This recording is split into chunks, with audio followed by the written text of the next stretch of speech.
대기업 태강그룹의 전략기획실 본부장인 강서진 40대 초반. 그는 완벽한 남편이자 능력 있는 커리어맨으로 알려져 있다. 하지만 그의 집안은 겉보기와는 달리 냉랭한 유리집이다. 현명하고 참을성 많던 그의 아내 정유경 40대 초반이 무너지기 시작한 것은 시어머니 이화숙 60대 초반의 끊임없는 가문 유지 압박과 남편의 늦어지는 귀가 때문이었다. 이화숙은 태강그룹 명예회장의 외동딸로 철저히 가문의 명예와 대를 잇는 것을 삶의 목표로 삼은 독한 시어머니였다. 유경에게 대를 이을 아들을 낳지 못한 죄를 묻고 매사 트집을 잡아왔다. 그러던 어느 날 유경은 서진의 셔츠깃에서 낯선 립스틱 자국을 발견한다. 이 흔적은 유경의 완벽했던 삶에 금이 가기 시작했음을 알리는 신호탄이었다. 불륜의 그림자. 유경은 남편에게 아무 말도 하지 않고 조용히 진실을 파헤치기 시작한다. 서진은 바쁜 업무를 핑계로 매일 늦게 들어왔고 핸드폰은 항상 손에서 놓지 않았다. 그가 회의에 간 사이 유경은 서진의 핸드폰에 몰래 위치 추적 앱을 깔았다. 며칠 후 서진이 지방 출장이라며 집을 나선 날 유경은 앱을 통해 그의 위치를 확인했다. 위치는 지방이 아닌 서울 강남의 고급 오피스텔이었다. 그곳으로 달려간 유경은 믿을 수 없는 장면을 목격한다. 서진이 젊고 아름다운 여자와 함께 오피스텔로 들어가는 모습. 그 여자는 바로 서진의 비서였던 오수아 30대 초반이었다. 수아는 서진의 직장 생활 파트너를 넘어 그의 은밀한 애인이 되어 있었다. 수아는 겉으로는 순진한 미소를 짓지만 속으로는 성공을 위해 무엇이든 할 준비가 되어 있는 야심가였다. 그녀는 유부남인 서진에게서 자신의 미래를 보았고 죄책감 따위는 없었다. 유경은 그 자리에서 당장 달려나가고 싶었지만 증거를 확보해야 한다는 이성으로 참아냈다. 그녀는 변호사를 만나 이혼 소송 준비를 시작하는 동시에 남편과 상간녀의 관계를 입증할 결정적인 증거를 모으기 위해 치밀하게 계획을 짰다. 독한 시어머니의 엇나간 선택. 유경의 시어머니 이화숙은 며느리의 움직임을 눈치챘다. 아들의 불륜 사실보다는 그로 인해 태강그룹의 후계 구도에 흠집이 생기는 것을 더 우려했다. 유경아, 내가 똑똑한 아이인 줄 알았는데 가문에 먹칠할 셈이냐? 이화숙은 유경을 불러 차갑게 쏘아붙였다. 어머님, 아드님이 바람을 피우셨습니다. 그게 먹칠이 아니고요. 유경은 처음으로 시어머니에게 맞섰다. 이화숙은 오히려 뻔뻔하게 나왔다. 남자가 그럴 수도 있지. 내가 아들을 낳지 못해서 남편 마음이 돌아선 건 생각 안 하니? 조용히 참고 있어. 상간녀는 내가 처리할 테니. 놀랍게도 이화숙의 처리 방식은 유경이 예상한 것과 달랐다. 그녀는 오수아를 직접 만나 회유하고 협박하는 대신 오수아를 서진의 정식 내연녀로 인정해주는 방향을 택했다. 이화숙의 눈에는 수아의 당당함과 젊음이 대각 끊길 위기에 처한 가문을 구할 도구로 보였던 것이다. 서진이 아이만 낳아준다면 넌 이 집안의 은인이다. 유경이한테는 위자료를 두둑하게 주고 내보낼 테니 너는 서진이 곁을 지키거라. 이화숙의 파격적인 제안에 수아는 당당하게 고개를 끄덕였다. 그녀의 야망은 유부남의 곁을 지키는 데서 멈추지 않았다. 그녀는 태강그룹 안주인의 자리를 원했다. 당당한 상간녀와 뻔뻔한 남편. 오수아는 이제 숨지 않았다. 그녀는 서진의 팔짱을 끼고 서진의 회사 근처 레스토랑에서 점심 식사를 했고 심지어 태강그룹의 공식 행사에 서진의 비서 자격으로 참석해 아나무인으로 행동했다. 유경은 회사 앞으로 남편을 찾아갔다. 그리고 그곳에서 수아와 서진이 팔짱을 끼고 나오는 모습을 보았다. 강서진 씨, 이게 대체 무슨 짓이에요? 유경이 분노로 떨리는 목소리로 물었다. 서진은 유경을 향해 차가운 시선을 던졌다. 오랜만이야, 정유경. 이제 와서 이럴 필요 없어. 당신도 알잖아. 우리 결혼은 이미 끝났다는 거.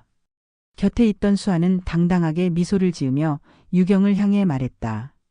선배님, 서진 씨는 저랑 함께하는 게 더 행복해요. 괜한 미련 때문에 추하게 굴지 마세요. 유경은 뻔뻔함의 극치에 치를 떨었다. 그 순간 서진은 결정적인 말을 내뱉었다. 어머니도 수아를 마음에 들어하셔. 당신이 먼저 아들 낳아 집안을 지켰으면 이런 일은 없었을 거야. 난 태강그룹의 후계자야. 내 옆에 있어야 할 사람은 당신이 아니라 나를 이해하고 내 미래를 함께할 사람이라고.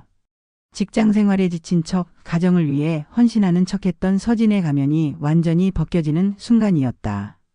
유경은 깊은 배신감에 사로잡혔다. 며느리의 역습 불꽃 속의 복수. 유경은 더 이상 인내하지 않았다. 그녀는 냉정을 되찾고 복수를 계획했다. 재산 분할과 경영권. 유경은 태강그룹의 법무팀에서 일했던 경험을 살려 서진의 재산과 관련된 모든 문서를 검토했다. 그녀는 서진이 회사 공금을 유용해 비자금을 조성한 정황을 포착했다. 동시에 시어머니 이화숙이 태강그룹의 주식 일부를 편법으로 서진에게 넘기려 했던 계획도 알아냈다. 유경은 이 모든 자료를 모아 변호사에게 넘기고 위자료와 함께 막대한 재산 분할을 요구했다. 그녀는 서진의 부도덕한 행위를 폭로하여 경영권을 흔들 계획까지 세웠다. 상간녀의 약점 수아는 겉으로는 당당했지만 그녀에게도 치명적인 약점이 있었다. 수아는 신분 상승을 위해 서진에게 접근하기 전 이미 다른 유부남에게도 비슷한 수법으로 접근했었다는 과거가 있었다. 유경은 사립탐정을 고용해 이 과거를 파헤쳤고 수아의 모든 행동이 사랑이 아닌 계산이었음을 입증할 자료를 확보했다. 시어머니와의 결전. 유경은 이화숙의 집으로 찾아갔다. 더 이상 울거나 애원하는 며느리가 아니었다. 어머님, 태강그룹의 명예를 지키고 싶으시다면 지금이라도 아드님과 오수아 씨를 정리하세요. 아드님의 비자금 증거, 그리고 오수아 씨의 과거, 제가 가지고 있습니다.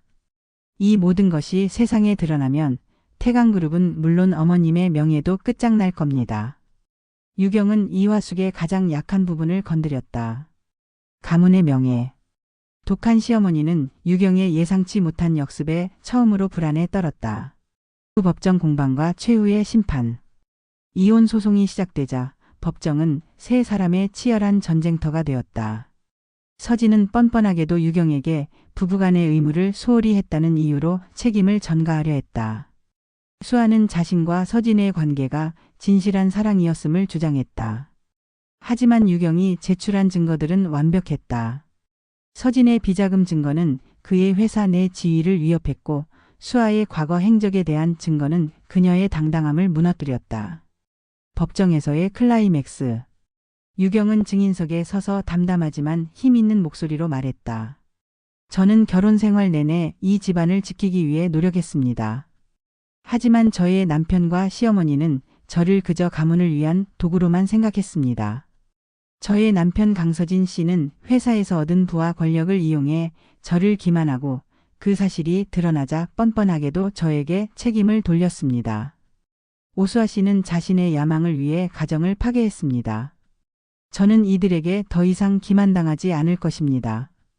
결국 법원은 유경의 손을 들어주었다. 판결. 강서진과 정유경의 이혼을 선고한다. 강서진은 정유경에게 막대한 위자료와 재산 분할금을 지급한다. 강서진의 비자금 일부가 유경에게 귀속됨으로써 경영권에도 영향을 미치게 된. 오수아는 정유경에게 거액의 상간녀 위자료를 지급한다. 서진은 재산과 명예에 큰 타격을 입고 태강그룹 내에서 입지가 흔들리게 되었다. 수아는 거액의 위자료를 물게 되면서 다시 밑바닥으로 추락했다. 독한 시어머니 이화숙은 가문의 명예가 바닥에 떨어지고 아들의 입지가 흔들리는 것을 보며 쓰디쓴 좌절감을 맛보았다. 새로운 시작. 모든 것을 잃은 서진은 유경에게 찾아와 무릎을 꿇고 용서를 빌었지만 유경은 차가운 눈빛으로 그를 외면했다. 강서진 씨, 당신은 가정을 버린 순간 이미 모든 것을 잃은 거예요. 당신의 뻔뻔함과 어머님의 독서는 제가 당신 곁을 떠나야 할 이유를 명확하게 해주었죠. 저는 당신 없이 더 행복하게 살 수 있습니다. 유경은 이혼 후 그동안 쌓아온 커리어를 바탕으로 새로운 삶을 시작했다. 태강그룹과의 관계는 끝났지만 그녀는 새로운 회사에서 자신의 능력을 인정받으며 당당하게 홀로 서기에 성공했다. 그녀의 얼굴에는 그동안 억눌려 있던 빛이 감돌았다. 독한 시어머니의 그늘, 뻔뻔한 남편의 배신, 당당한 상간녀의 야망 속에서 정유경은 마침내 자기 자신을 찾았다. 그녀의 삶은 이제 타인을 위한 희생이 아닌 그녀 자신을 위한 아름다운 불꽃으로 타오르기 시작했다. 사연을 끝까지 들어주셔서 감사합니다. 구독과 좋아요를 눌러주시면 더 좋은 이야기로 찾아뵙겠습니다. 감사합니다.